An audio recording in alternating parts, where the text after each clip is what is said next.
can do all this through Him who gives me strength. No temptation has overtaken you except what is common to mankind, and God is faithful.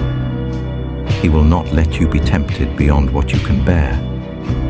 But when you are tempted, He will also provide a way out so that you can endure it. For the Spirit God gave us does not make us timid, but gives us power, love, and self-discipline.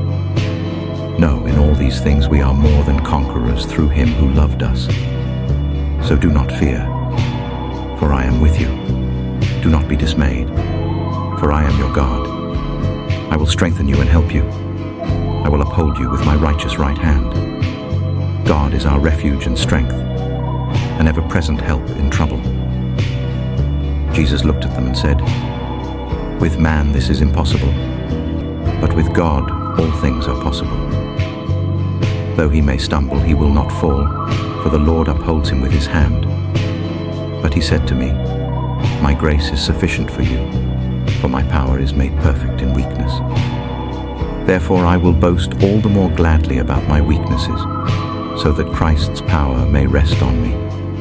He gives strength to the weary and increases the power of the weak. Even youths grow tired and weary, and young men stumble and fall.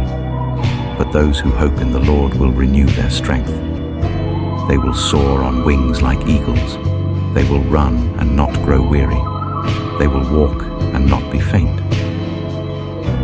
I have told you these things, so that in me you may have peace. In this world you will have trouble, but take heart. I have overcome the world. Cast your cares on the Lord, and He will sustain you. He will never let the righteous be shaken. Do not conform to the pattern of this world, but be transformed by the renewing of your mind. Then you will be able to test and approve what God's will is, His good, pleasing, and perfect will. Let us then approach God's throne of grace with confidence, so that we may receive mercy and find grace to help us in our time of need. If any of you lacks wisdom, you should ask God, who gives generously to all without finding fault, and it will be given to you.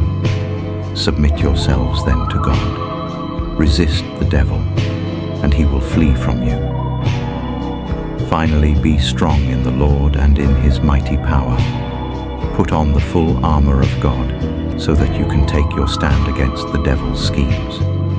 For I am the Lord your God, who takes hold of your right hand and says to you, "Do not fear, I will help you.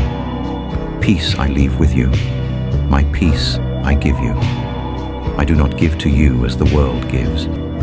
Do not let your hearts be troubled, and do not be afraid." Therefore we do not lose heart. Though outwardly we are wasting away, yet inwardly we are being renewed day by day. For our light and momentary troubles are achieving for us an eternal glory that far outweighs them all. So we fix our eyes not on what is seen, but on what is unseen, since what is seen is temporary, but what is unseen is eternal. So I say, walk by the Spirit, and you will not gratify the desires of the flesh.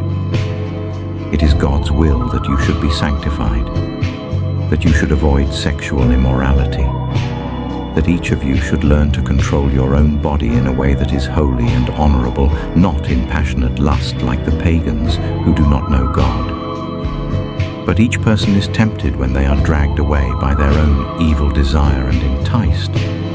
Then, after desire has conceived, it gives birth to sin, and sin, when it is full grown, gives birth to death. Flee the evil desires of youth and pursue righteousness, faith, love, and peace, along with those who call on the Lord out of a pure heart.